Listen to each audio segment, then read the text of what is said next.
It's one of the great American success stories. A builder who left his mark on skylines around the world. A businessman with an extraordinary ability to communicate directly with the American people. A leader who grew tired of politicians, leading our country down a road to ruin. He didn't do it for money or power or fame. He had all that. He did it because of his love for our great country. And we will make America great again. Donald J. Trump beat the odds, smashed the establishment, and won the presidency for the American people. Donald Trump has defeated Hillary Clinton to become president-elect. Hillary Clinton has called Donald Trump to concede the race. It has been a stunning night. It has been a historic night. Washington, D.C., the establishment is terrified, and they should be. They were all of them wrong, making this one of the greatest upsets in American political history. Immediately upon taking office, President Trump changed things. But change threatened the establishment, and the establishment fought back. Democrat obstruction, phony investigations, the dishonest media, an incredible 92% of stories are negative. No president has seen anything like it. Despite everything they threw at him, President Trump delivered for the American people, and he delivered like never before. Building the strongest economy in American history, 7 million new jobs, the lowest ever unemployment for Black and Hispanic Americans, ending the Biden era of lopsided trade deals that sent our factories overseas, passing the historic USMCA, taking on China, winning the trade war, protecting and strengthening Medicare and Social Security, lowering the cost of insulin, delivering the first real drop in drug prices in 50 years, restoring our military, fixing the VA, bringing our troops home, and taking the world's deadliest terrorists off the battlefield. Soleimani, al-Baghdadi, ISIS, brought to justice. Moving America's embassy to Jerusalem, a new era of strength and solidarity with our ally Israel. Negotiating a historic peace deal between Israel and the United Arab Emirates. Securing our border, miles of new border wall being built. Illegal immigration dropped to the lowest point in a decade. Tackling the coronavirus head-on. Banning travel from China. Mobilizing government, business, and the American people to manufacture masks, ventilators, and medical supplies. And launching Operation Warp Speed, an unprecedented effort to develop a vaccine to eradicate the coronavirus from the face of the earth in record time. President Trump has accomplished more for the American people in 4 years than any other president in history. And in his second term, he will lead America to even greater heights, draining the swamp, rebuilding the economy, bringing back millions of jobs, creating 10 million new jobs in 10 months, new opportunities for all Americans, not just those at the top, lowering drug costs, expanding access to high-quality health care for every American family, defending America's police, restoring law and order to our cities, stopping illegal immigration and protecting American families, and ending America's reliance on China once and for all, bringing back jobs and factories, making medicine and products in America again. President Trump will rebuild America's infrastructure, renew hope and our entrepreneurial spirit for a new generation, and restore the American dream. It won't be easy, never pretty. The swamp will continue to fight him every step of the way. But under President Trump, our families will thrive, our incomes will rise, our communities will be kept safe, our factories will flourish, our flag will fly high, our country will soar, and we will make America great again.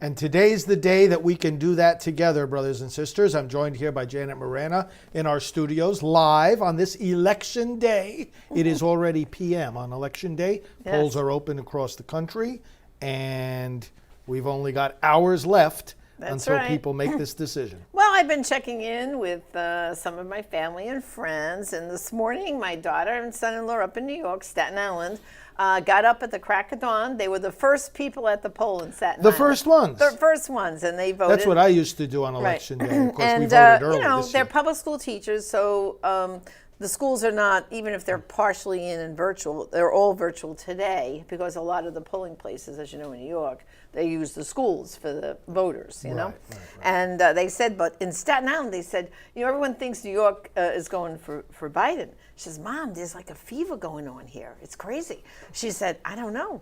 You think? She goes, Mom, you think it's possible? Could Trump take New York? I said, Jennifer, from your lips to God's ears. Wouldn't that No, be because you know, something? my father, when you think about it, some historic things have happened in New York. For example, the NYPD, for the first time, the whole union backed a Republican, backed Trump. And why? Because they're so furious about this defunding the police. And that's what the mayor, de Blasio, who's a Democrat, he took a whole department of the NYPD and removed it from the budget, got rid of it. Imagine that. And what are they doing now in New York? They're boarding up the stores. Boarding. Macy's in Herald Square, famous Saks Fifth Avenue, all the stores. They're boarding them up. First of all, it costs a store, Father, a lot of money to board up a store. But why are they doing that? They're afraid of rioting. And when I think back, Father, you know, when Obama was elected, were we happy? Were you happy when Obama was elected? Oh, okay. Did you throw a brick through a window of a store? No. Did you take a Molotov cocktail and burn a few police cars? No? Did you jump on top of a few cop cars? No. What did we do? We said, well, we're going to keep praying. We're going to keep fighting. We're going to do what we can do within the government, right? But we still respected the office of the president and what the voters decided. Right. With Trump, since the time he came down that escalator, like we just saw in this clip, right? It's been nonstop attack on him, nonstop, and unwarranted with all the great things he's done. You know, The great things that he's done, that video clip really summarizes them nicely. oh, it's beautiful. But you have, you know, historic accomplishments, and that's what, you know, I was a couple of, you know, I mean, we've been so vocal in this election that some of these Democrat supporters, you know, they'll send hateful emails or stupid emails, you know, either one or the other or both. And none of them ever can even think about his accomplishments. Like one guy I was in correspondence with, and I don't spend a lot of time with these people. I said, oh, look at this website, you know, for his accomplishments. And then he sends back something about, oh, priests should be loving and whatnot. And I said, did you look at the accomplishments? Right. Did you read the accomplishments? Priests should be loving. And first of all, by telling him to look at President Trump's accomplishments, that's his record. How is that not being loving? It's weird. First of all, twisted. as a priest, Father, you're supposed to shepherd, advise, show the moral guidance. Well, as American citizens, I mean, Right. is our political process supposed to be based on, you know, like maybe exchanging information? You know? Right. Yeah. Well, and that has to do with researching the candidate, Yeah, right? exactly. I mean, when you're pointing, oh, well, look at the president's accomplishments, and then look at Biden, 47 years, both in the Senate and as VP. What did he do? I saw a meme today. Hey, it was posted last night. It said, Eve of Election Day, and I'm still waiting for the list of Biden's accomplishments. Where are they? Where's the list? And also, too, where's his list of judges? That's right. Where's the list? The man is keeping it secret. And where's the list of what his plan is? Because all he does is when he talks about how he's going to fix the whole coronavirus problem, you know, he's going to do what Trump didn't do.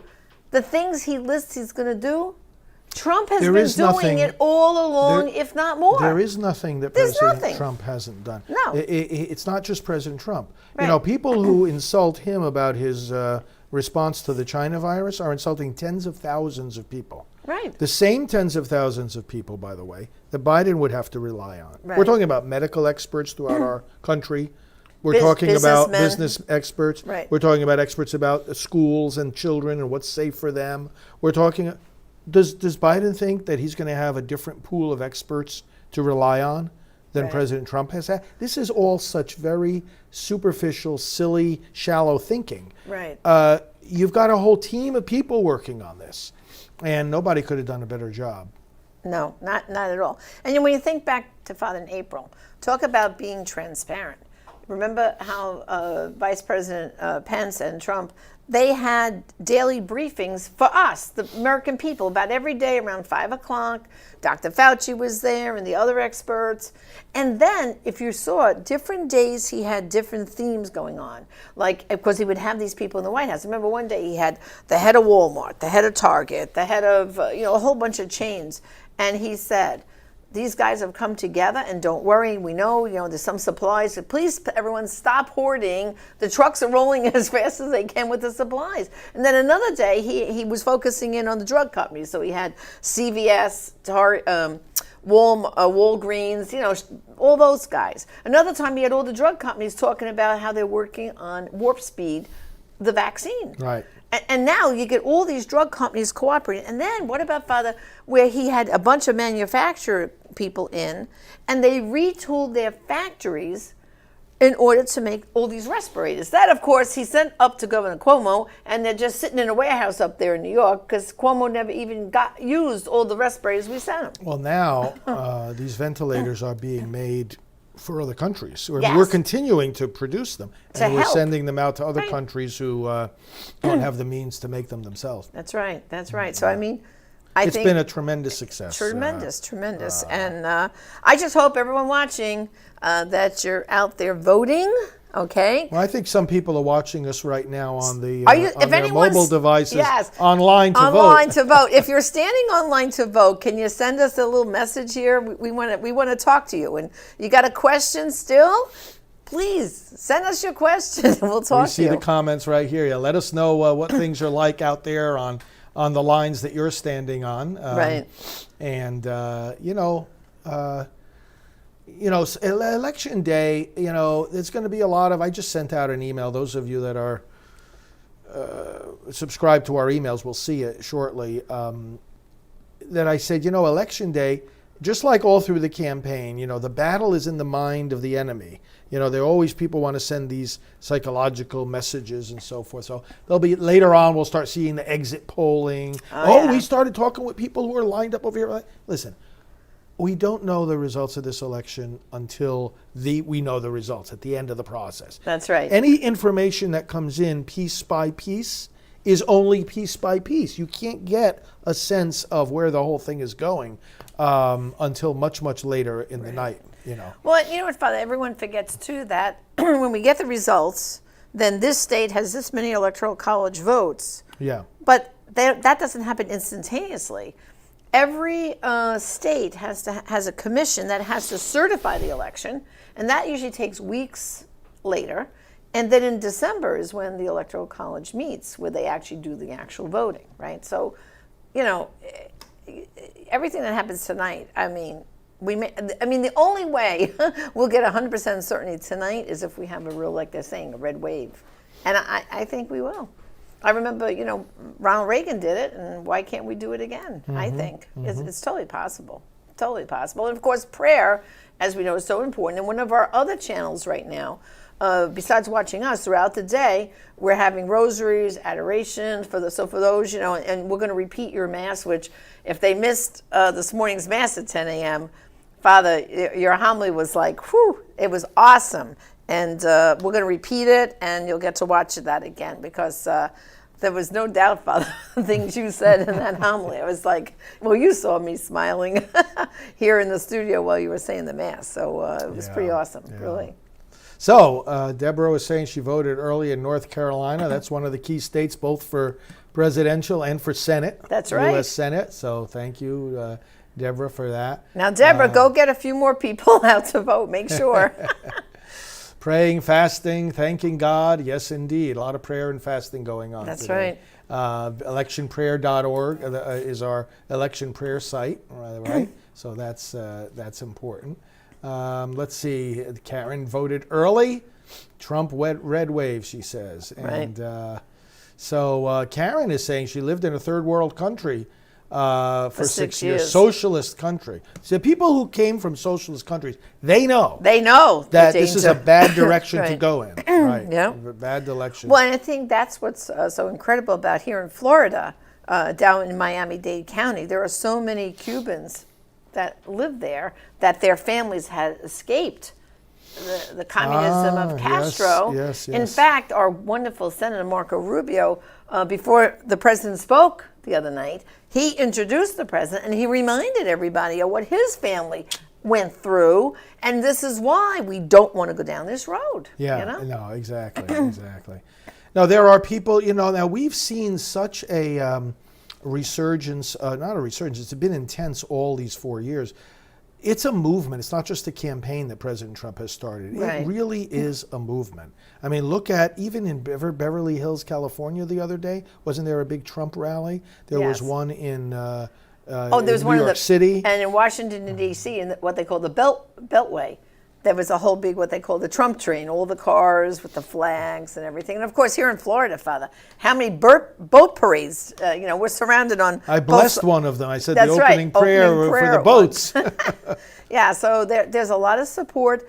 And also, too, Father, when you look at the rallies, oh my goodness. I mean, some of them 10,000 people, 15,000 people. In one of President Trump's rallies, they showed a video it was side by side, split screen, a Biden rally and a Trump rally. Well, that's true. The Trump rally, these massive crowds cheering. And meanwhile, Biden, he's walking down he's walking down a flight of stairs outside, of course. Of course. Because if you go inside, you're going to die. Right. You know that, right?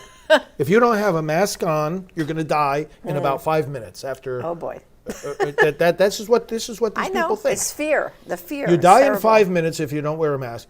If you go inside, it's only 2.5 minutes before you're fatally ill. So he was outside, of course, with a mask, and he's going down these stairs, and there's this field. And it's got these white circles. Oh, I saw the white circles, yeah. And one chair inside in the circle. Each circle. Right, okay. And what are there, maybe about a dozen of them? Yeah, a dozen about people. a dozen, 15 people. Yeah. And that's a Biden rally. Right. These people have the worst political campaign in American history. And then, this is the most lackluster, definitely, low energy, uninteresting, listless, whatever adjectives you can find, campaign in American history. Right. Meanwhile, the president's campaign, the most energetic, well-organized, massive campaign in history. Well, first of all, Father, the other thing is those drive-in things with the cars, right? If you get out of your car, you've got about 3.5 minutes. Right, to stay out, jump before back you in die. with the 3.5 mask. minutes, yeah. No, but Father, what they do is he says to them, beep if you agree with this, beep if you agree with that. Now, when you hear the beep, first of all, we're both from New York, right? Yeah. And when you're in a traffic jam, we know what it's like. We know what a lot of beeping sounds like, right? This sounds like beep. It's a couple of cars. Beep. Beep. It's a joke. It's making a mockery, really. When you think about it. And historians will analyze this, and political experts. It's making a mockery of campaigning, I believe. It really is. It's a joke. But and here's a thought. Well, go ahead. I have another thought about that. You know what?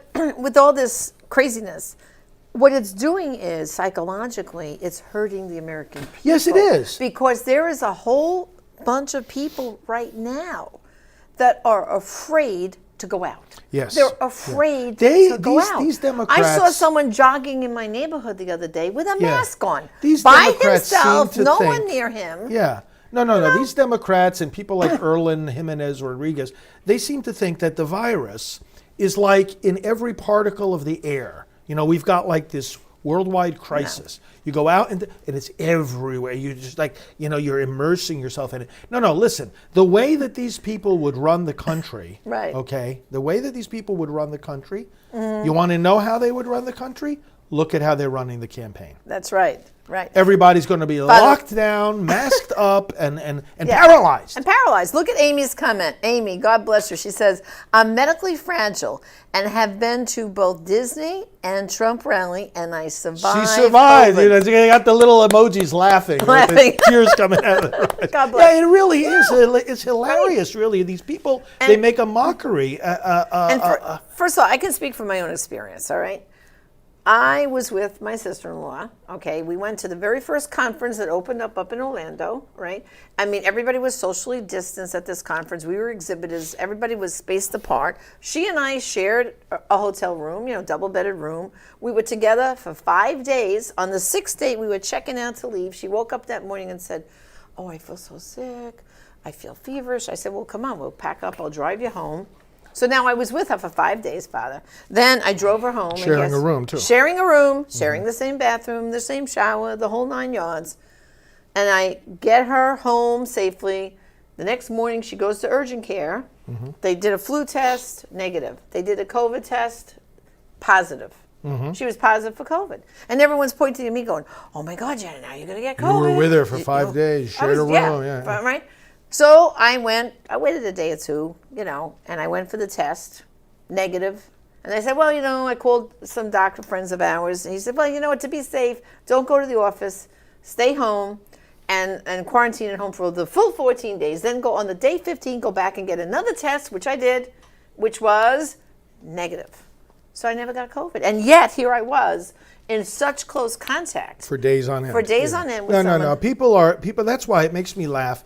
These people who criticize these rallies and whatnot. What in the world do they know?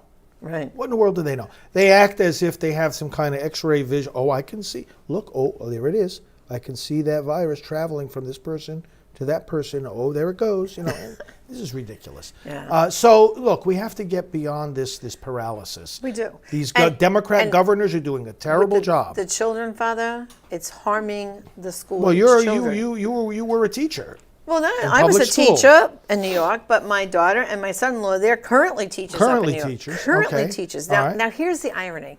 My daughter used to teach first grade, so this year they put her in kindergarten, right? So the parents had to decide before the first day of school were they going to be 100% virtual or combination, okay? And they said that will stay through November. Okay. So I think she had 15 children registered. Now, my daughter figured, okay, well, you're going to give me 7 kids one day and 8 the next. Oh, no, rotation of 3. 5 What do children. you mean rotation of 3? Because Monday, 5 kids come to school. The rest are home virtual. Tuesday, 5 kids come to school. 5. Tuesday, 5 kids. Wednesday, 5 kids. That's it. That's it. 5 kids come to school on one day, and then they're home the following days. Yes. Yes. What is this? And to boot, they have to have their masks on. My daughter has to have her mask on. Now, here's the other tragedy. Of these children, English is their second language. Most of them speak either they're speaking Chinese or Russian. And she goes, Mom, without my mask that they can see my mouth move and I'm pronouncing the letters and the sounds, they're at a loss. And the other thing is, New York City has done a horrible job, okay, with that education because the children that are home, they were supposed to get a teacher, like they don't have their same teacher teaching them. They have another teacher that gives them some lessons and on this Google Classroom, and that's it. That's it. It's terrible. And what's worse is they're missing the socialization with the other children because my daughter said these children that English is their second language, they learn from their other classmates and from that interaction, both at play, at lunch, here and there. Then these children are not even allowed to leave the classroom to go to lunch. Oh no, the lunch is brought to the classroom, delivered. These people are behaving as if, I don't know, look at Paris's comment a little bit up there, up further. She said the same thing happened to her. She had 3 friends that had COVID. She did not get it, and it was no worse than the flu. That's right. I mean, we don't want anybody to get sick, but look at what Deborah is saying. We're still on lockdown with a Democrat governor. I mean, it's terrible. I mean, Pennsylvania, Michigan, California, New York, it's terrible. North Carolina. These states have to open up, like the president has been saying when he's been having rallies in these places. In Minnesota, they have this really partisan motivated governor and attorney general, who's a disaster, didn't let more than 250 people gather that for was the rally. ridiculous. And when meanwhile, 25,000 people wanted to get in. And the president went out and saw them, though, after the rally. Yes. No, but why did they come up, Father, with the number 250? How is 250 No, safe? it's ridiculous. Oh, would 300 wouldn't have been safe? Only 250 was safe? I mean, how do you even come up with that number? Yeah. The bottom line is, I understand. Listen, if someone has what they call a compromised immune system, which could be from a whole bunch of things, all right? If you're on that list, then you have to take extra precaution. But the average little child, the average adult who takes their vitamins, takes their supplements, eats healthy, exercises, you're going to get it. You're going to get it like the regular flu, and you'll get over it.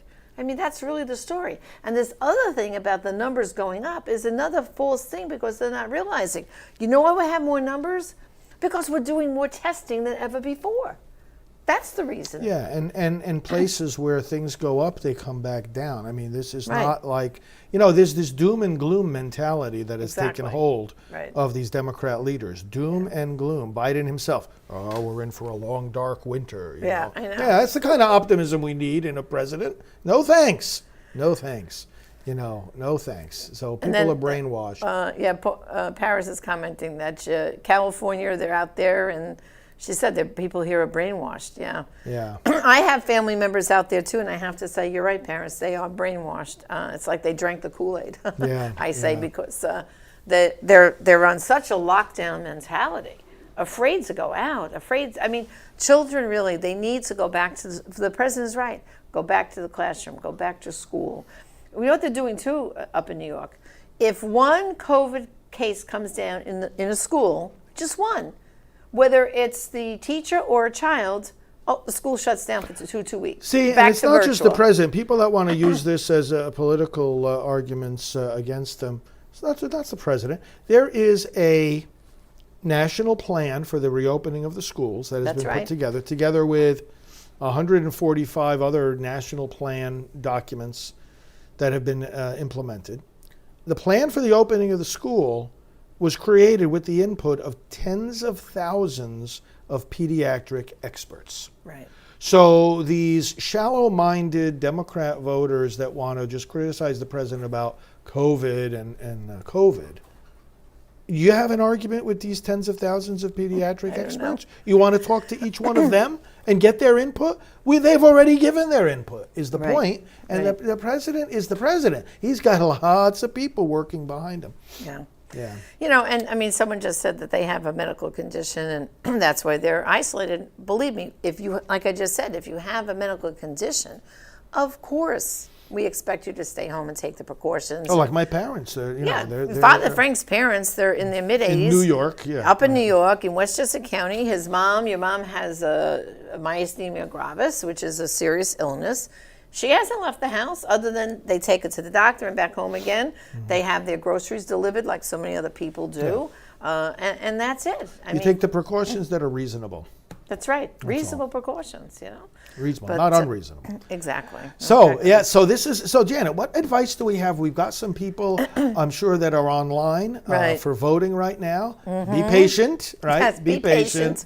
Wait it out if you have to. This is going to be a great day. You're going to be part of a great victory. Right. Wait it out. Cast that vote. Well, Father, look at the enthusiasm of the people at these rallies. Right? Yeah. Oh, it's awesome. You were at one. I was at several in Florida. Now, those people waited 6 to 8 hours total between early lining up, getting in position, waiting for the president. The president speaks for an hour and a half, and then after wait till he leaves. And it takes another hour or so to leave.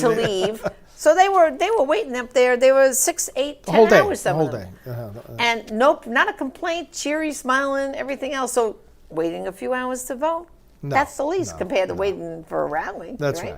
So it's not a big deal. But it is the most important thing they could be doing today. Yeah. We have to, I'm really praying, Father, not just to get the electoral college votes, but the popular vote too. Yes, well, that's right. Because that will then squash it. Well, it's a good thing we have the electoral college. And let's just reflect on that for a minute, because what we're seeing today, what's happening right now as people are voting, it's the electoral college in action. We do not have a national popular vote. And there's a reason. because otherwise this would tempt candidates just to appeal to the large cities like New York and Los Angeles and others, right? Because if you get enough people in those cities, and other Democrat strongholds, you got the country. But what about, these are the United States. Remember now, each state has its own governor, all right, chief executive, right? Each state has its own lawmaking body. Each state has its own court system. So you really have in the United States 50 different governments. And we're going to explain Espinoza's question. Very good. Let's put that in the queue. So you have 50 different governments. Now, each of those states has to be represented in the outcome of the election. That's right. Okay. So if you had just this idea that some radical Democrats have, let's just abolish the Electoral College. First of all, it's in the Constitution. It's not that easy to abolish it. There's a method for amending the Constitution. Yeah, you have to have a constitutional amendment. But there's no reason to do that. It's a bad idea to do that, because if you did that and you said, okay, we're just going to have everybody vote from coast to coast, right, and then we're just going to tally up the number of votes, the popular vote, right, and see which person gets more. That's not the way it works, and that's not the way it should work, because otherwise, let's take an example. The city of Los Angeles has a bigger population than the state of Iowa. And and if you combine Los Angeles with New York City, they have a greater population than Ohio. They have a greater population than Michigan. So if a presidential candidate, if we just had a popular vote, a presidential candidate could ignore Iowa, right, could ignore Ohio, could ignore Michigan. I'm just going to spend my time in New York and Los Angeles. In order for the United States to be the United States, every state has to be represented. That's why each state, no matter how big or small it is, how many senators do they have in the U.S. Senate? Two, and two only. Right. No more, no less. Right. Even if the populations are very, very different. Right. Again, because it's a representation of that state. You got the United States. That's why the Electoral College is there. That's why it needs to be. Otherwise, a presidential candidate would only have to have policies and preferences that please the city dwellers. Well, what about the rural folks? That's right. See, the Electoral College forces, and you saw it in action in these recent days. Why did the candidates campaign in places like Iowa, Ohio, Michigan, Minnesota, Wisconsin? right. Mm-hmm. They don't have to campaign just in New York and California. That's why we have the Electoral College. Because then that candidate has to appeal to, compromise with, listen to the concerns of the people in Ohio and in Michigan, as well as Iowa, as well as New York and California. They got to cover the whole country. And that's the only way you can lead the whole country, is if you are able to know, listen to, and satisfy the needs of these people. Well, Father, there's a few questions here. They want you to address that Biden is not Catholic at all. Explain that, please. Well, anybody can take the label Catholic, and anybody can say I've been baptized a Catholic, and Raised Catholic. It makes me laugh how some priests answer this question. You see them online. There's some fake priests out there, and oh, you mean not just fake news? It's fake priests. There's fake priests. There's fake Catholic news. I can tell you all about that. Fake. They're fake. Right. And some of them say, and some of them, they go into these, some of these priests, they don't know what they're talking about. They go into these theological arguments. This is not a theological question. Oh, well, technically he's a Catholic because, he was baptized. And once you're baptized, we're not talking about the theology of baptism. No. We're talking about a man who's using the label Catholic for political gain and isn't living the teachings. That's right. And what are these priests? I don't know where they come from. They never pay attention to politics. We're talking about the misuse of the faith. We're not talking about the theology of baptism. We're talking about people are concerned. They say, he's saying he's Catholic. What does that mean? It means absolutely nothing is what it means. That's right. I'm not looking for a president who's going to live out my faith. I'm looking for a president who's going to let me live out my faith. Well, and that's what Biden's not going to do. No. This is one of the reasons why. What kind of Catholic is it who says, I'm going to shut down the Catholic Church? I'm going to take the Little Sisters of the Poor and Priests for Life and the Archdiocese of Washington back into court. Right. Because we're going to force them to include abortion in their health insurance plans contraception. for their employees. We fought this all the way to And the Supreme Biden Court. father already said on day one, if he's president, on day one, he's going to reverse what President The Trump exemptions, did. yeah, The exemptions. the exemption. Oh, yeah. President Oh, that's a Trump great came cap. to our rescue. Yeah. And got us out of the HHS mandate. Right. God bless him for that. Because guess what, brothers and sisters? If he didn't do that, we probably wouldn't be talking to you right now. Because the fines that were going to be imposed on not just Priests for Life and the Little Sisters, but every Catholic church and school in the and nation. this is what people like Sean is saying, is making a weird question here about Trump. You know, President Trump is not a Catholic. He's a Christian. He's a non-denominational Christian. Right. And you know what? I don't know what religion Sean is. He lets us live our faith. That's the Right. point. That's what a That's president it. is supposed to do. It's supposed Listen, to be freedom there's of religion, not from it. There is no religious test for public office. None. Sean's read the Constitution, I presume. You got a pocket version there, do you, Sean?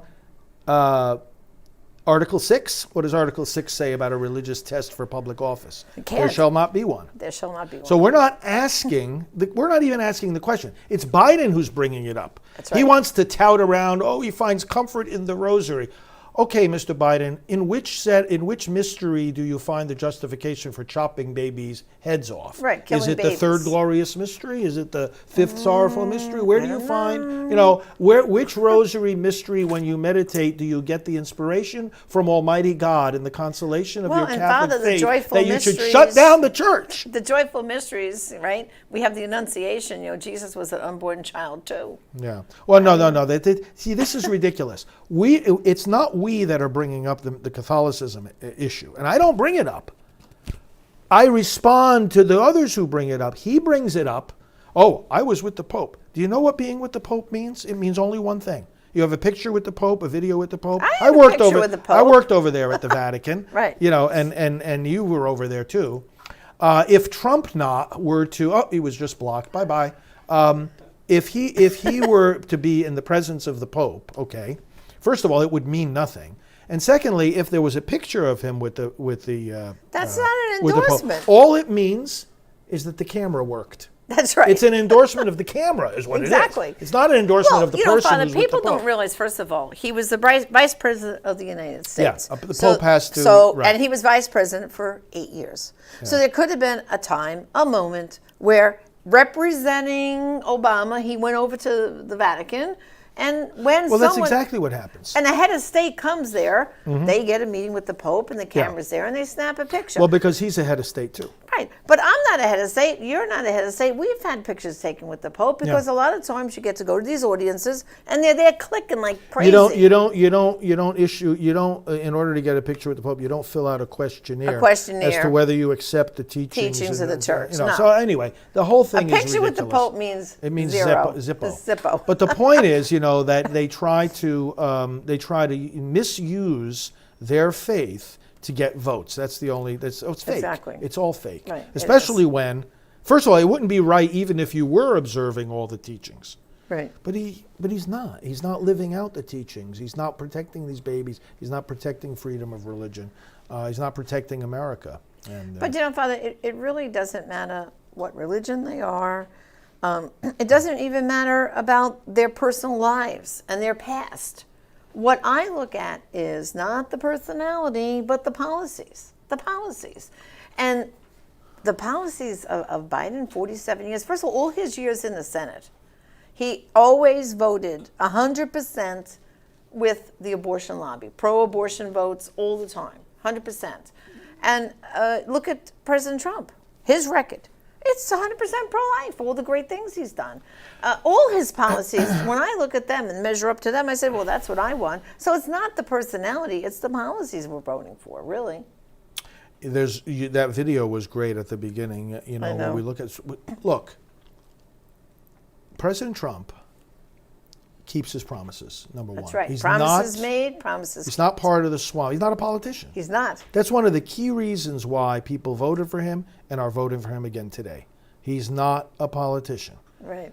Swamp, sleazy politicians, with their focus on pleasing interest groups. and wealthy donors. This is a fascinating thing about what the president, I hope all of you have heard him say this. Let me explain this briefly. He doesn't call his wealthy friends to ask for multi-million dollar campaign donations. Which he could. Which he could, but do. you know why he doesn't? Yeah. He And doesn't want favors. 3 months later, they call him. And they want Mr. a President, favor. may I have this favor or that favor? That's right. When he makes decisions there in the Oval Office about things that the president makes decisions about, right? He wants to think of one thing only. What is good for the American people? He doesn't want to be thinking of, how do I have to repay my friend who gave me $5 million for my campaign? And so, I mean, this is by itself a very sign of strong character and purity of intention, That's as right. we say in spirituality, that you want to do what's right for the people, period. That's going to be your motivation. Well, and with any candidate, Father, that's all you have to do is follow the money. On their campaign website, you see who's contributing to them. Well, Biden and the Democrats, Planned Parenthood, big donors to Democrat candidates. Not just for Biden, but all the Senate, all these key races. Oh, Planned Parenthood's just loading in all kinds of money for these Democrat candidates. Then we have that guy, George Soros. He's another one, dumping big money in.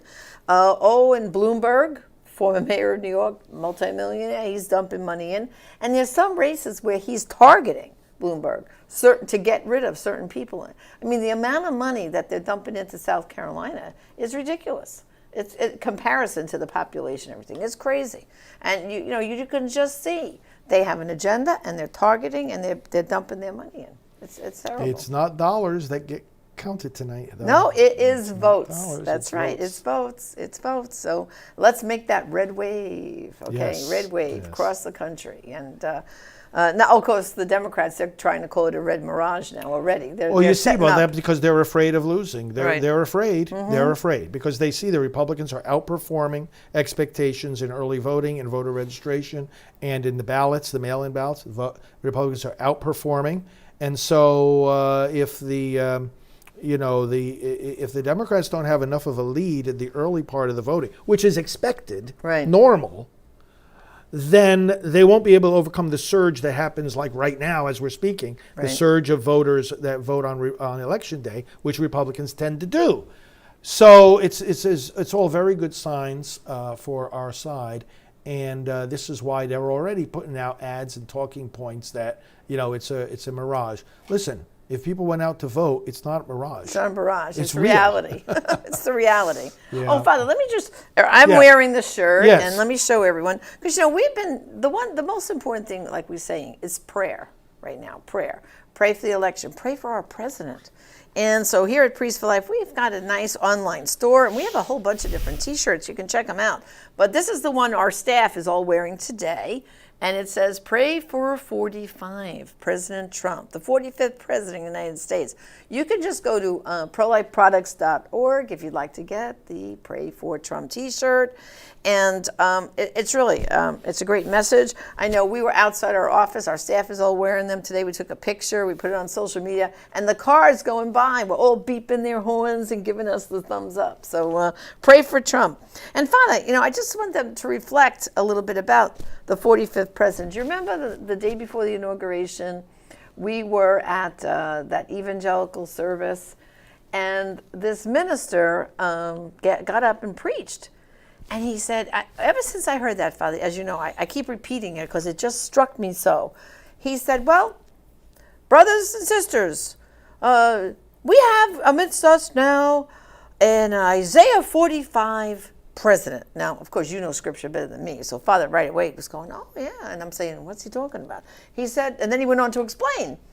He said, Isaiah 45, God used a terrible, despicable person, King Cyrus, to save his people, to advance God's plan for us, right? And he goes, and President Trump, he's the King Cyrus of today. Why? He's the 45th president of the United States. Isaiah 45. When he made that connection for me, I said, oh my goodness. Everyone, think back 4 years ago, Father. Everyone believed Hillary even thought she was winning. Everyone thought it was going to be Hillary. And boom, we got a big surprise. And he didn't just win the Electoral College by a little squeak it through.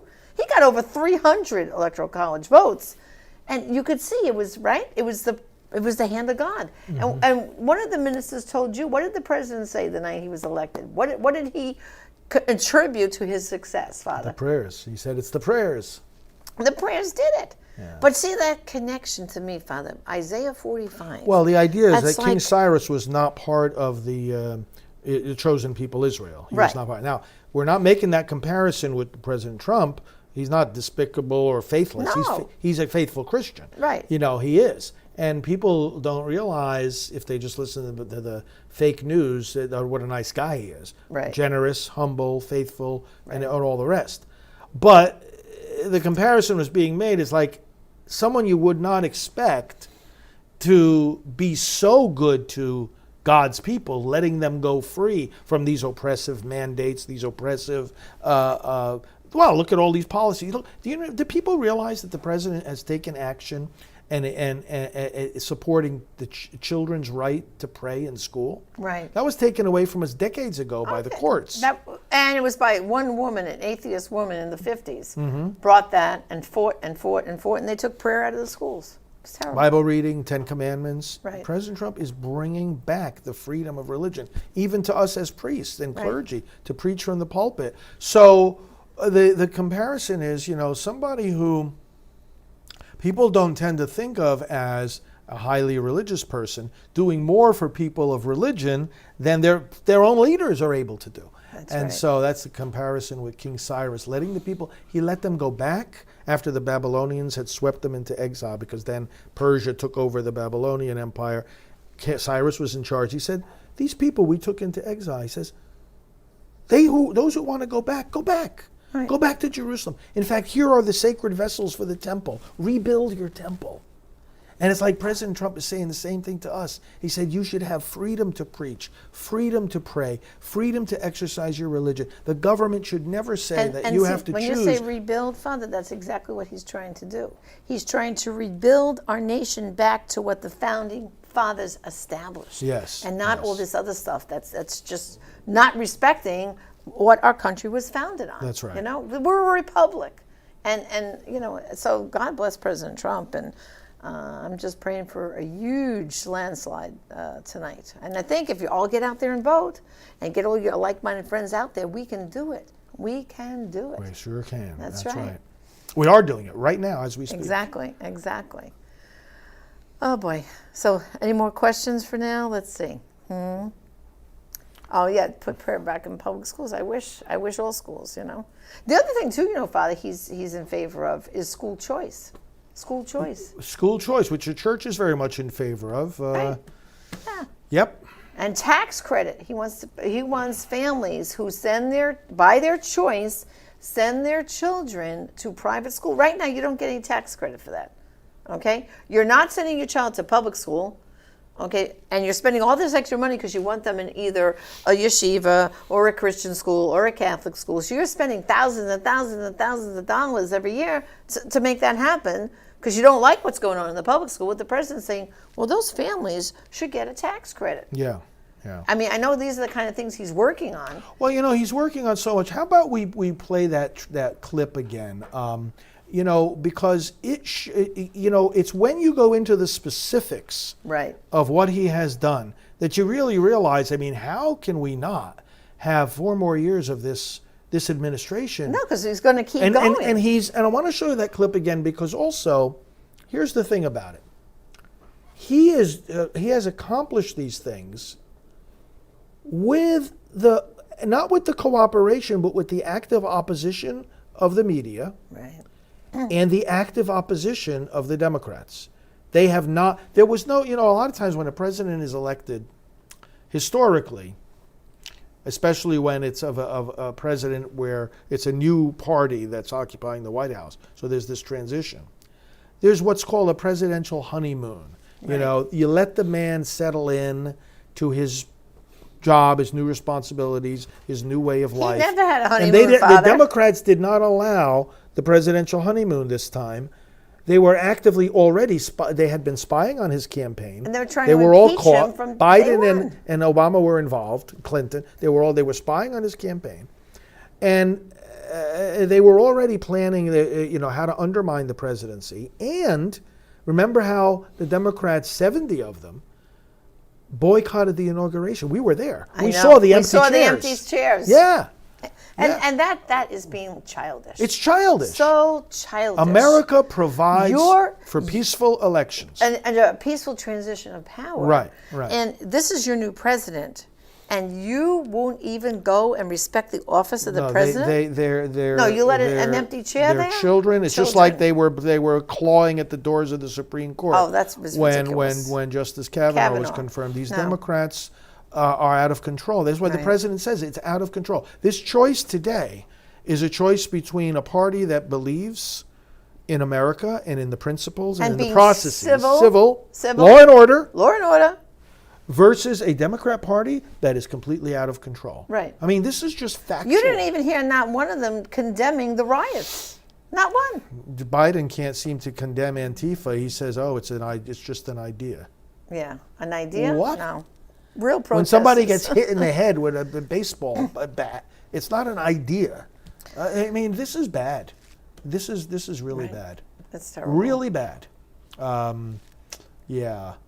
Separation of church and state. Yeah, that's right. When the state wants to crush the church is supposed to stand back and say nothing.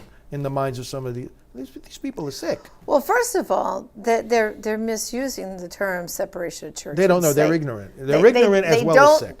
They really need to read the Constitution and the founding father documents. They don't know how to read. No. Because when they say separation of church and state, what they mean is it's not in the Constitution. It's not in the Constitution. Number one. Number two, they established that they have to go back. Let's go back for a minute, because our country was founded by people who left England. Why? There was one national religion established by King Henry VIII, right? And the Anglican Church, and that was kind of like the law of the land in England, while there were some Catholics, but the main religion was the Anglican Church. Meanwhile, there were people, not just Anglicans, there were Catholics, Puritans, and all kinds of faiths that were kind of like underground religions. So they couldn't take it anymore. They left and came to the New World. Well, they didn't want tyranny. They didn't want tyranny. And they came here for what? Religious freedom, to practice. And you think back to the early colonies. Pennsylvania had a lot of people who are Quakers. They kind of settled there. Catholics, a lot of them settled in Maryland. That's where some of the first churches were. So there seemed to be different faiths kind of, when they first got to the New World, they kind of stuck together. But then as the country grew, all the religions kind of mixed together, and they're all over the place now. But the concept was that there would never, ever, ever be a state religion here in our country, meaning this is the religion they hold in the United States of America. So that's what they mean by the separation of the church. And that the state would not dictate to the church. That's right. The church would be free. Yeah, but Biden and the Democrats do want to dictate to the church. Of course. See, James and all these other idiots, they don't read the platform of the very party which should not be in existence anymore, the very party that they're supporting. Right. Those of you that are voting for Democrats, first of all, you should be asking our forgiveness. You should be asking our forgiveness. But you're fine, Father. They don't even read the party platform. They don't. You don't know what you're getting. See, there's some people out there. They're really. Look, there are some people you know why, Father? Who think they get their information from CNN, ABC, and MSDNC. Yeah, that's their scope. Matter of fact, I had someone, unfortunately, a good family and friend person, who sent me a thing all about why they voted for Biden. And you know what they told me? They researched the candidate. So I said, where? MSNBC. And then another one. Did they read the platform, the party platform? No, they didn't read the party platform. So they went to MSNBC to learn about Biden, right? But they didn't go to Biden. Right. Biden's own words. Oh, and then here was another example. Then another person also sent me back a message and said, "Oh, I researched the candidate." I said, "Oh, really? Where?" "Oh, on the newspaper, the different liberal newspapers." So okay, that's research. And then I answered back. I said, Did you ever think of going to the party platforms? Did you ever think of going to the different campaign websites and see the policies that they're promoting? No. Well, the reason they go on these sound bites they hear. The reason I mentioned the platform so that I could give James some reading, Extra reading. He's bored. Listen. You know why these Biden people come onto our feed? There's a very simple reason. Why? It's not because they think they can convince us, because they can't. Of course not. They can't convince our other. And we probably can't convince them either, because Well, I don't know about that. Sometimes stupid people can be convinced, but that's not my point. My point is, they've got nothing. They're not my point stupid. You know what they are? They're ill-informed. Well, but my point is, they've got nothing. They've got nothing to do. They've got nothing to do. Biden's not campaigning. There's no events. They're bored. They've been bored this whole election season. We've been kept very busy. While we've been kept busy with all these Trump rallies, that are awesome. Biden was sitting in his basement, and I guess he was cleaning his masks and everything, and there was nothing going on. Right. So we sympathize with you. We really do. And we gotta have pity. Oh, by the way, them. Father, I have a funny mask hint. I have multiple masks because I go shopping in and out. So I threw my masks in the wash with a bunch of other things, and then I forgot to take the masks out and hang them up to dry. They got thrown in with all my other laundry. Guess what happened? They're no longer adult masks. I'll have to give them to my grandchildren. Oh, they shrunk? They shrunk. So here's a funny thing. Don't put your mask in the dry. It doesn't work. But here's the point, though, that I want to make about the platform. Right. And religious freedom and separation of church and state. Biden and the Democrats have in their platform that what we call religious freedom, is actually discrimination. Yeah. Now, this is terrible. Very scary. Friends, this is a very dangerous idea. Now we're talking facts here from the Democrat platform. They say it. They use the word discrimination. So, we're not going to stand with religious freedom when it's being used to discriminate against people. In other words, for example, what we insisted on the right that we would, if we're having a business, a company where we employ people as we do right here in this building, we're going to create our health insurance plans for them in a way that's consistent with our own faith. That's right. We're not going to put contraceptives and abortion in there.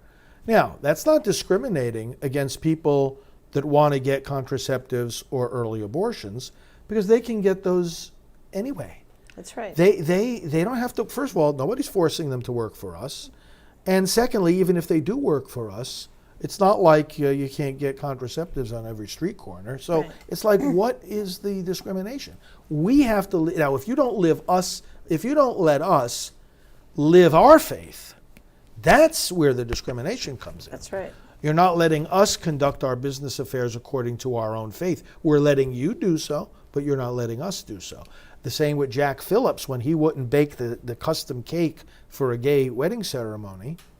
He said, listen, I believe marriage is between a man and a woman. Right. So don't force me to buy into marriage between a man and a man. So and what was said about him was that he was discriminating. Now, he wasn't discriminating. He was just trying to live his faith. That's right. He was willing to serve those gay men any cake in the restaurant that he made available to anyone else in the general public. That's non-discrimination.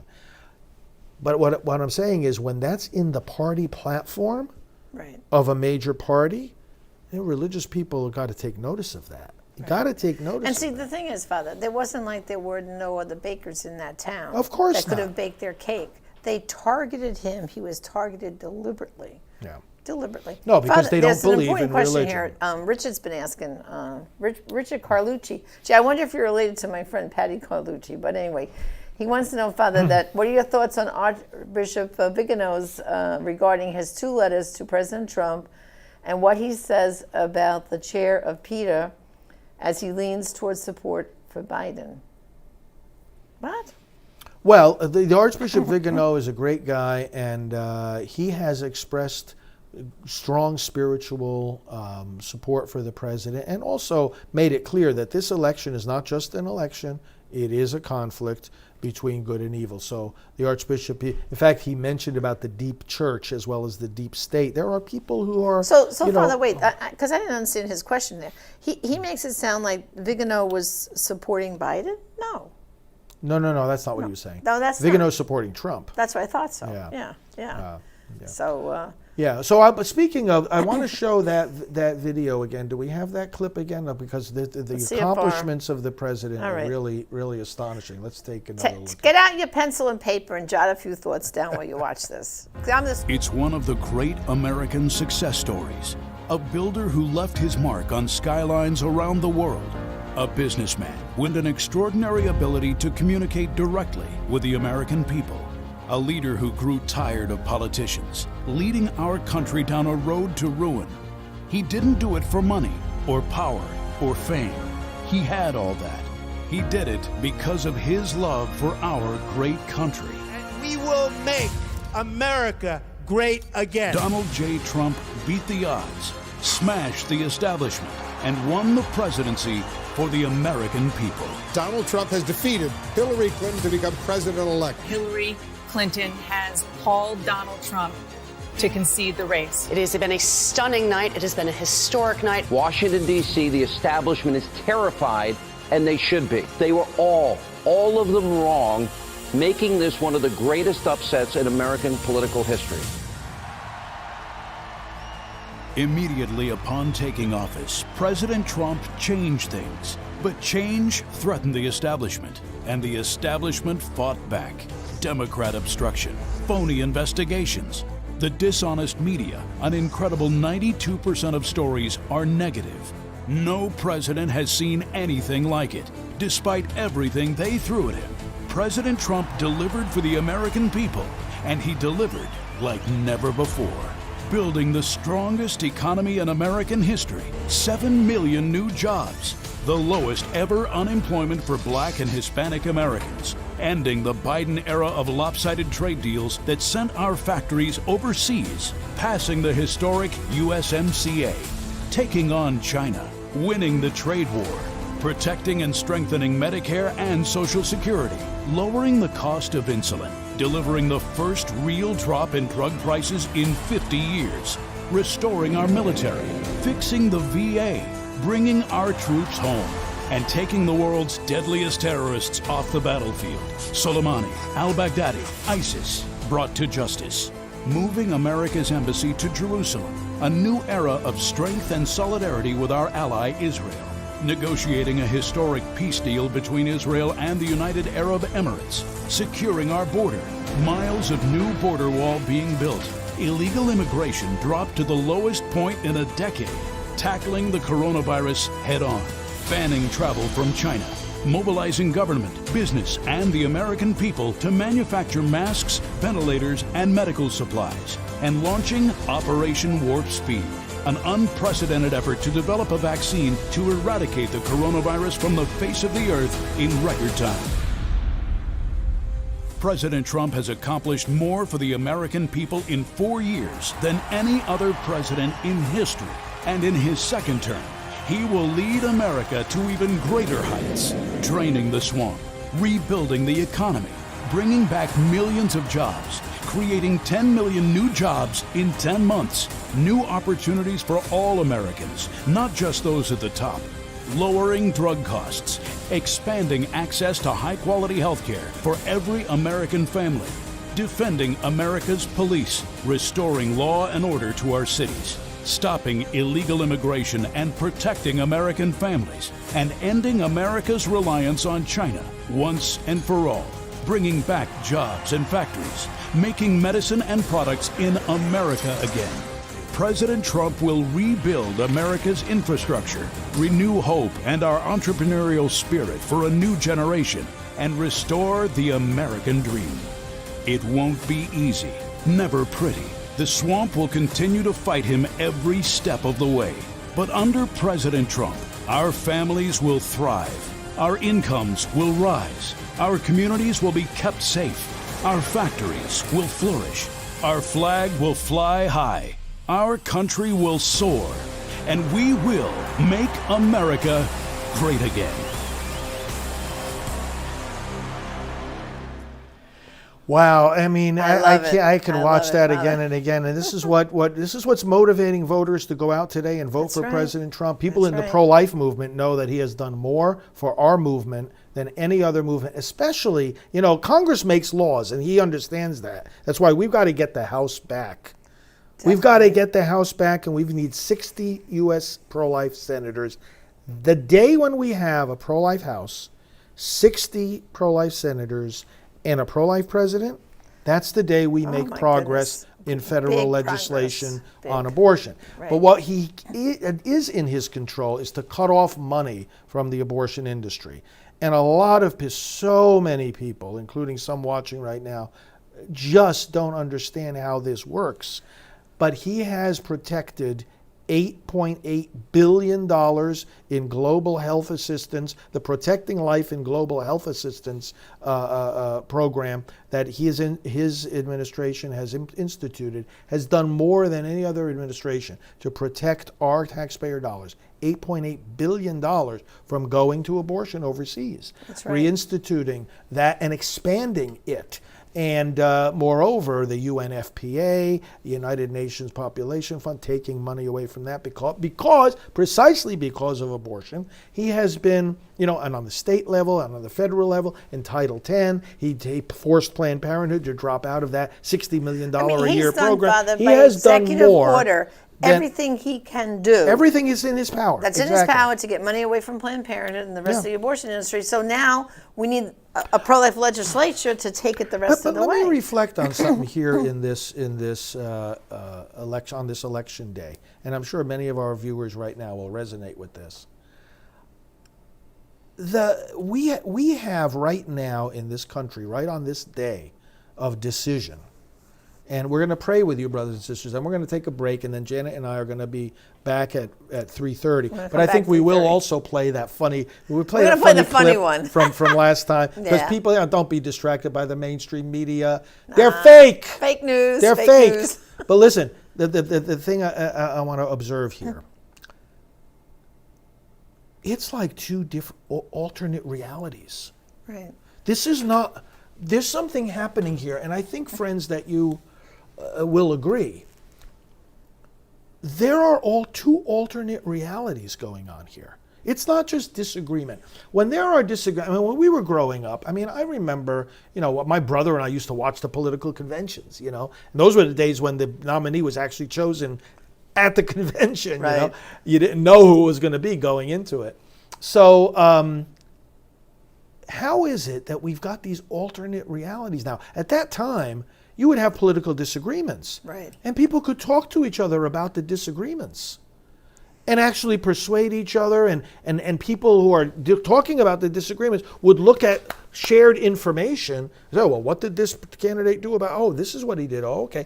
And reason would have a role, I'm not saying that there weren't unreasonable people back then.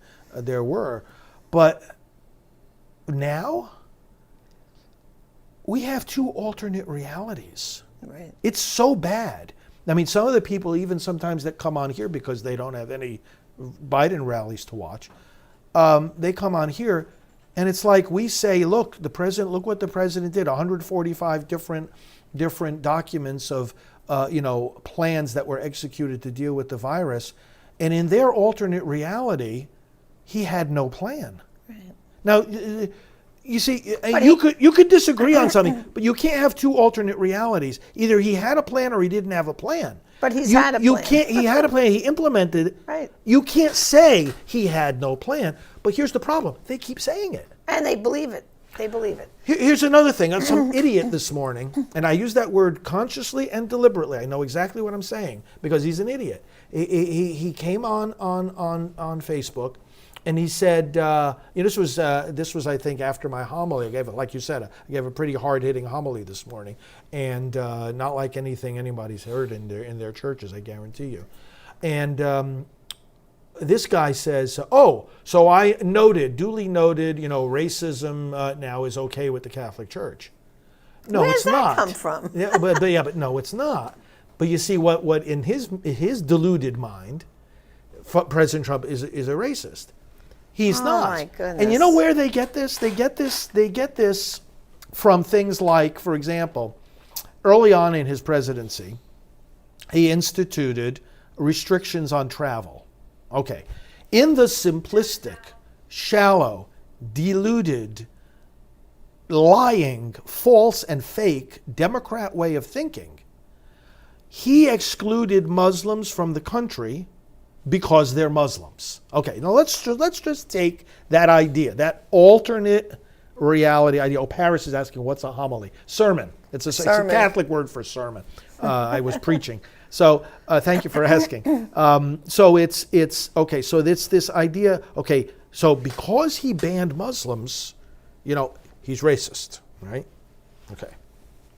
Just like with the Charlottesville incident, because he said there were good people on both sides, so now he doesn't condemn white supremacy, except that he did. It's in black and white.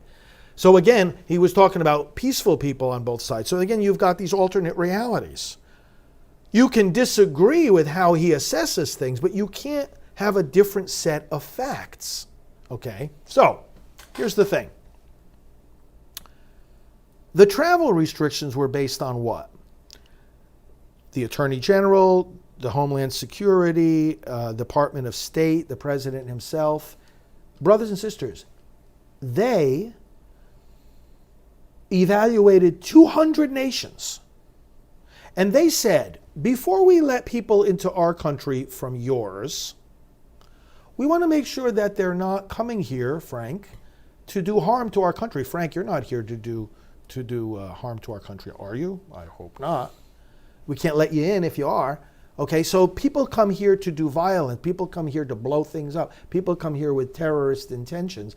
And a lot of times, most of the time, we can vet these people. The country in which they are now, they can vet them. They can warn us. They can say, don't let this person in. And most countries do a fine job of doing that because they have the resources. They have the centralized government, which is enough, Janet, to vet these people. Don't think terrorism doesn't still exist. For goodness sakes, just in the past few days, we had a terrorist attack in Nice, France, and then one in Vienna. Exactly. So it's a reality. It's a reality. It's a reality. And the president says, "Listen, we've got to make sure, okay, that people coming in are indeed safe for us." Okay. That's right. So they did this vetting. 200 countries. The countries were cooperative, and there ended up being a handful of countries, 7 or more countries, that were they didn't quite qualify, measure up, right? And so the Department of State, Homeland Security, Attorney General, President, they're all working together, and they say to these folks, could you fix things up a little bit? Could you tighten things up, please? Because some of these countries are sponsors of terror themselves, and they harbor terrorists. So do you, friends, want these people coming into the communities where your children are playing and learning and where your family is shopping and going to the doctor and taking a walk? I don't think so. So now, the countries that the president then said by executive order, and it was executive order that talked about protecting us from terrorism, the president said, look, until you fix things up, we can't let you in. Okay. Only one of those countries was among the top 10 Muslim countries. There were 40 countries that are considered Muslim countries that were not on the list. So they're allowed to come. And there were several versions of these lists because they kept looking at these different countries and evaluating them and putting countries on, taking countries off. And no time did it cover more than 12% of the world's Muslim population. So it was not a criterion based on being Muslim. It wasn't. It's just a pure fiction. And to top it all off, along with those facts and statistics, the Supreme Court itself, because of course the Democrats, we can't have a safe country, so they challenged this in court, right? Right. It went all the way up to the Supreme Court. You know what the Supreme Court said? This restriction on travel, not only is it constitutional for the president, who has the prime responsibility to protect us, to carry out, not only is it constitutional, it is neutral regarding religion. The Supreme Court said that. So what I'm saying is this, something weird is going on because we have, two alternate realities going on here. It's not a disagreement. No. See, this is what's crucial, my friends. The reason we have to win this election, you've got to get out there. If you're online right now voting and watching us on your mobile device, I hope we're helping the time to go pass by more quickly while you're standing in line.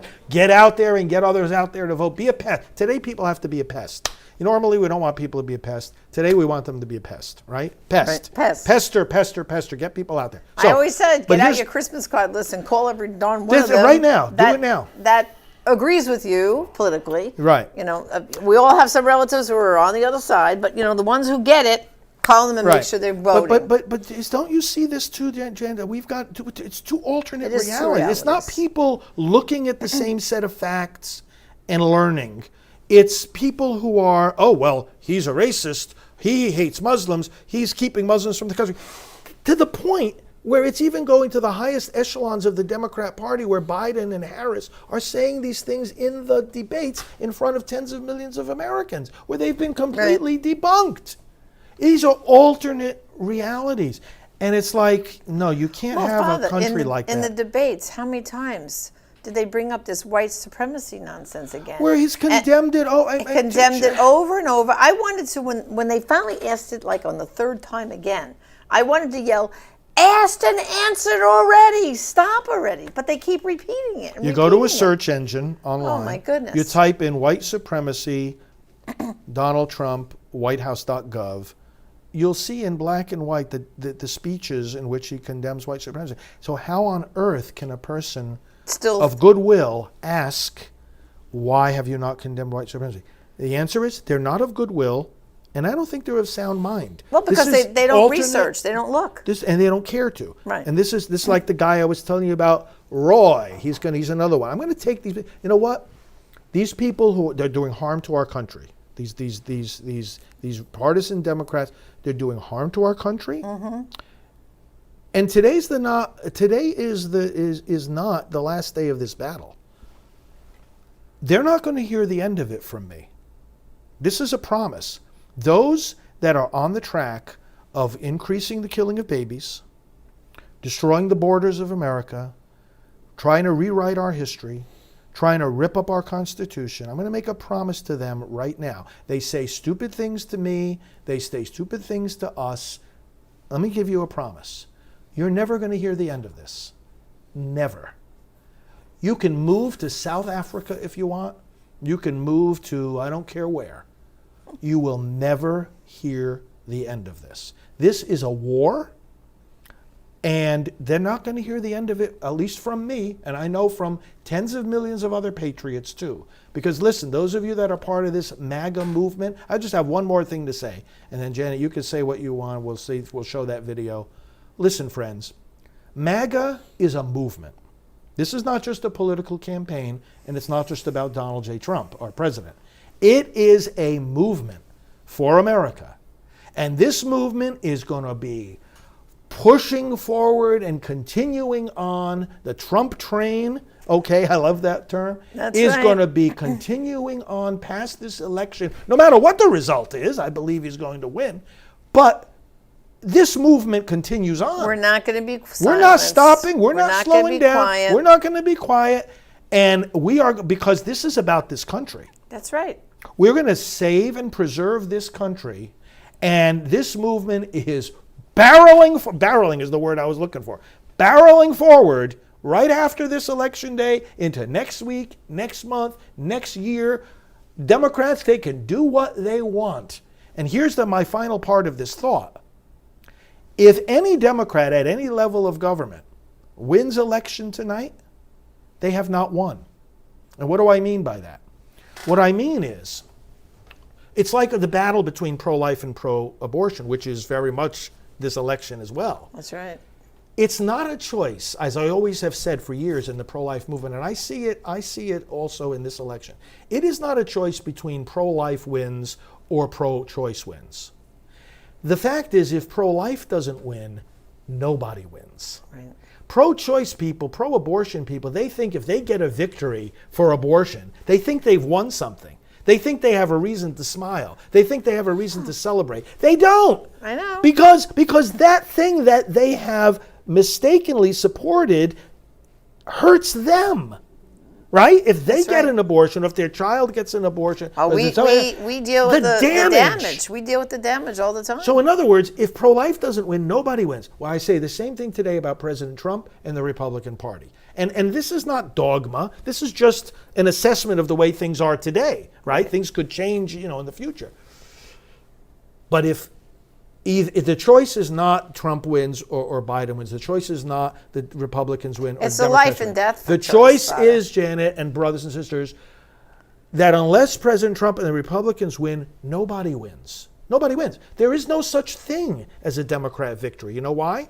Because they have attached themselves and immersed themselves in evil and lies. Right. In the culture of death, in an alternate reality. It is a war, as Gary is saying, and it isn't over even if Trump wins. It's not over either way, no matter how the election turns out. And thank you for saying that.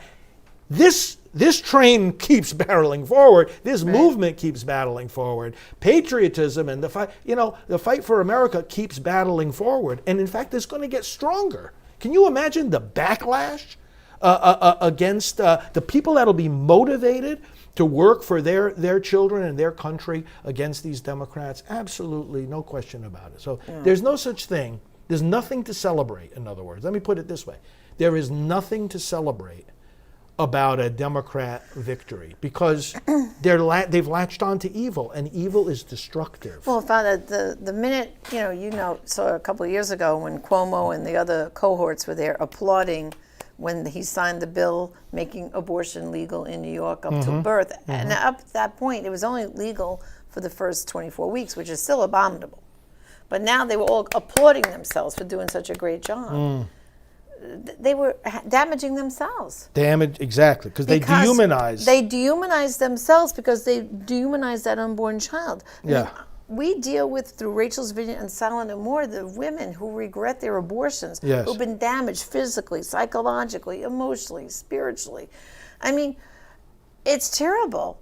And what they're doing is they're pushing people down that road. It's terrible. We know it's a dead end. It doesn't solve anything. And we're here for people who've had abortions to help them, to get that healing, to come back to the Lord, come back to the forgiveness, Right, exactly. And to see what they're doing. And I'll tell you the final thought I want to say is, my father fought in World War II. My father was only 17 when he went to war. Do you know why? And he was an only child. He could have gotten out of going because of being that. That was an excuse. You could check that off and you didn't have to go to war. But back then, there was a spirit in our country. We were under attack, and the whole world was under attack from Hitler. My father went off to the initial boot camp. He was 17. He turned 18 on a transport on his way over to Europe. He was already in the army.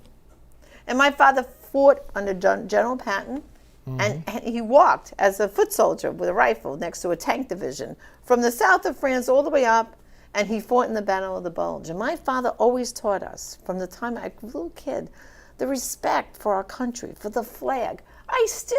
When I stand with my hand like this, and I'm teary-eyed when they play the Star Spangled Banner. When we went to President Trump's inauguration, you saw me, I was crying with the emotion of it all. This was instilled. And my father taught us, we always voted. We voted in a primary. I never skipped an election for the time I was old enough to vote because he raised it. He used to say to us, that's what we went to war for, Janet. We went for you to vote. Don't you dare miss an election. So in the memory of people like my father, all these guys who gave up their lives, right? We cannot let our nation be destroyed and rewrite the history and tear down statues. If you don't learn from your history, you come in jeopardy of repeating it, all the negative things. Yeah. So, let's everyone get out and vote. We're going to take a break, right, Father? And we are. We'll be back with a lot more questions and thoughts, and maybe Yeah, we got to find one of these inspirational videos too to show them on patriotism to really get everyone fired up. Exactly. Well, let's pray for a moment. Yes, Father. Lord, we thank you for the voters that are right now casting their ballots, those who already have done so. We thank you for this love of country that we see inspiring so many people in support of our president. We thank you, Lord, for this. This is a solemn day. This is a day where we exercise a sacred duty, and we thank you for the joy of being able to do that. You have given us, Lord, the tools by which to govern ourselves. May this decision today be protected. Lord, let not this awesome power that we have of voting be used to take our country in the wrong direction. Protect your people from leaders who do not lead us, but who betray us. And Lord, keep us safe in your grace and keep us joyful in this battle. We pray through Christ our Lord. Amen. That's right. And just one final thought. One person reminded us that he said, I've never heard a politician say that his boss is Jesus Christ. And that's what President Trump said. Hallelujah. Hallelujah. He believes. He's a believer. He's a believer. He's a Christian. Yeah. I remember when he pointed up to Jesus. God bless him. All right. Thanks. Well, get out there and vote and get as many people out there and vote. Come on. Let's win the whole thing. Amen. Electoral college, popular vote. Let's just do it. Amen. Okay, we'll sign up for now. We'll be back at 3:30 Eastern Time. We'll see you later. He's not going to be the nominee, Chuck. I mean, as you know, I'm ahead in Ohio. So, Jenny, could he actually win? No freaking way! He will be tempted to run, be predictably shellacked. Do not tell me that Donald Trump is in this to win this, okay? He's a sideshow. This is going to turn a three-ring circus into a freak show. He's not running for president. He's running for Keep Me Famous. I thought this was maybe some strategy for a new reality show. How should Republicans handle Donald Trump? Ignore him. And Donald Trump is not going to be the nominee of this party. Well, I don't think it's likely that Donald Trump will be the nominee. Well, I do, based on your theme, believe that he's here to stay for a while, maybe through a few primaries, but he is not going to be the nominee. Well, I'm going to support the Republican nominee, and I'm comfortable that it's not going to be Donald Trump. There's not going to be a President Donald Trump. That's not going to happen. Donald Trump will not become president. He's not going to be president. Donald Trump is not going to be president of the United States. Take it to the bank. Okay. I guarantee it. All right. I think if he becomes the president, he'll make it great because the states is already great. I think that man will be president of the United States right about the time that spaceships come down filled with dinosaurs and red capes. On that note, Tom, take it from me. How about that? Cheers, Tom. And then, of course, there's Donald Trump. Donald Trump has been saying that he will run for president as a Republican, which is surprising since I just assumed he was running as a joke.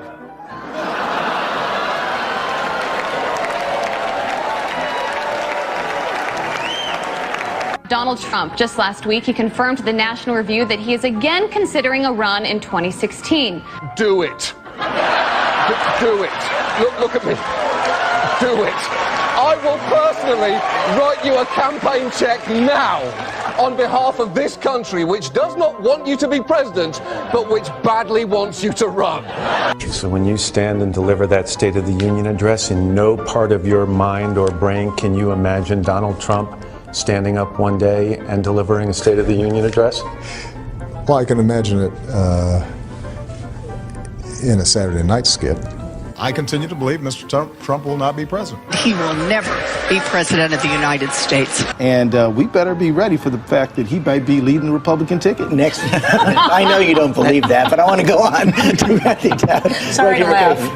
Okay, here we are. And which Republican candidate has the best chance of winning the general election? Of the declared ones, right now, Donald Trump.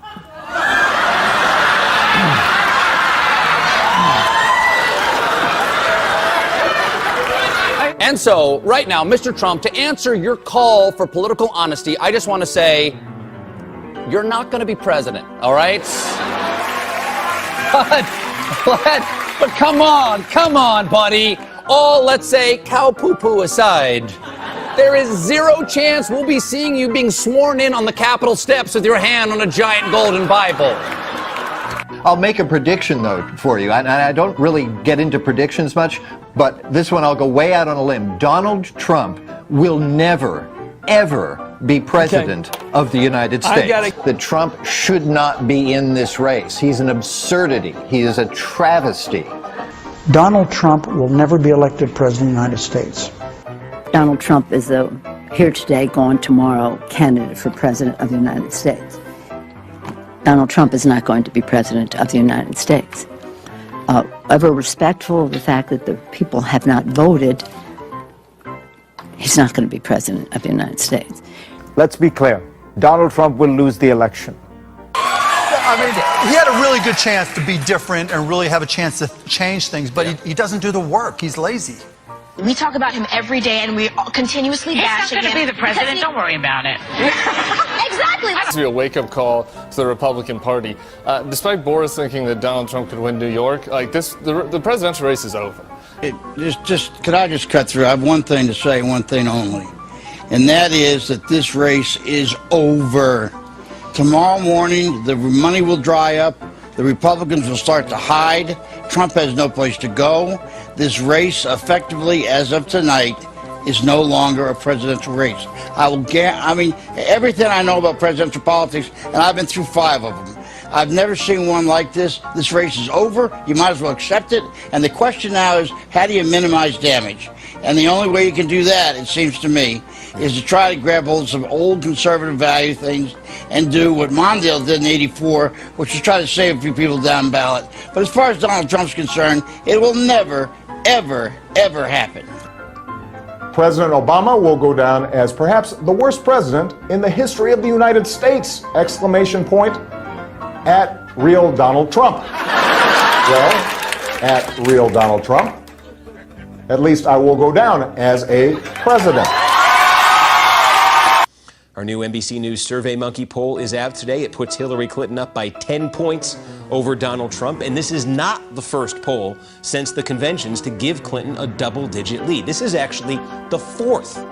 4 polls that have Clinton up by more than 10 points, or at least 10 points. Staying the kind of lead she has leaped out into this race, you could see other states that suddenly get crazy, states you wouldn't have even imagined, like a South Carolina, even a Texas. They could at least become competitive. And what it would mean doesn't mean Hillary Clinton's going to win all of these. It means we could have more competitive states than we ever imagined. That's the lay of the land right now at this low moment for Donald Trump. We'll be back right after this.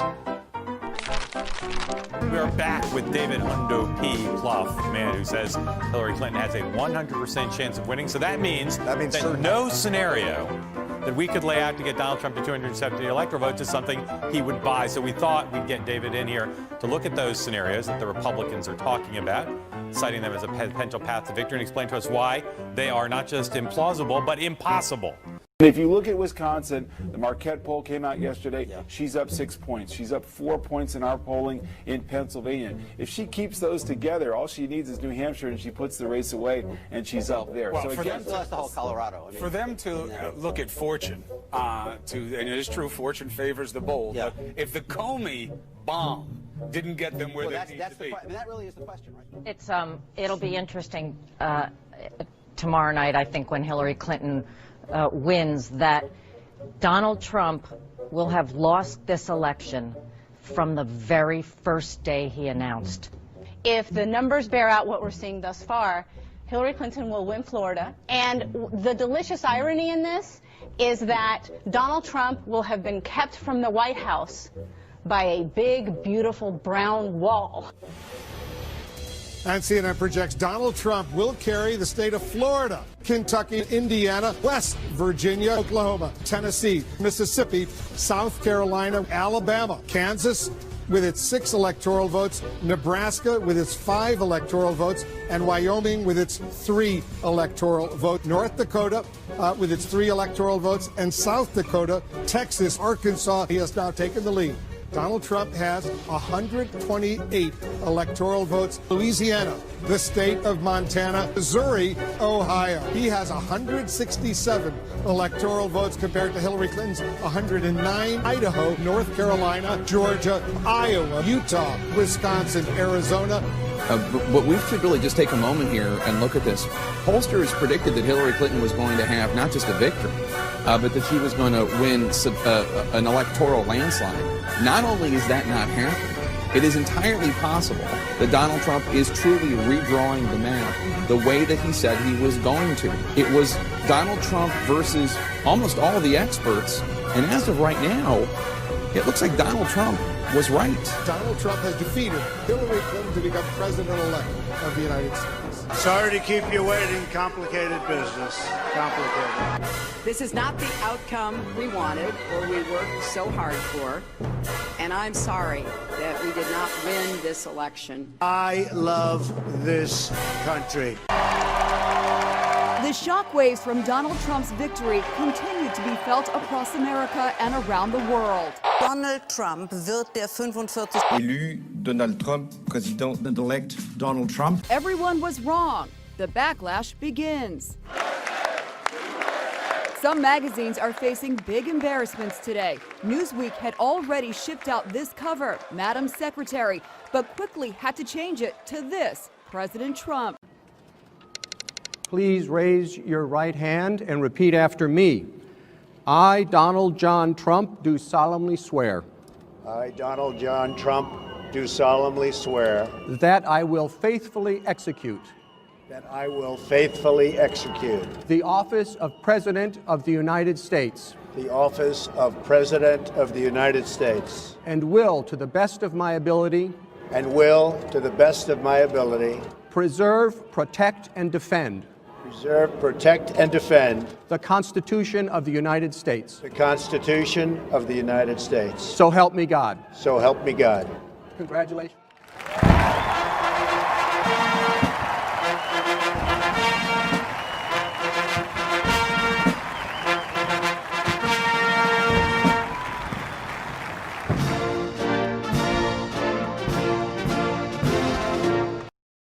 We have Richard Lee, we have Jim Garlow, and we have Father Frank Pavone. Someplace they were in the audience, so I appreciate you.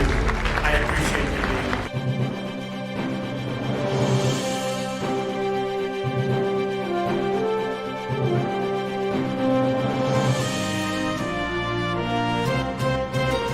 Follow him, Father Frank Pavone, Fr. Frank Pavone on Twitter. He is the National Director of Priests for Life. Please go to priestsforlife.org.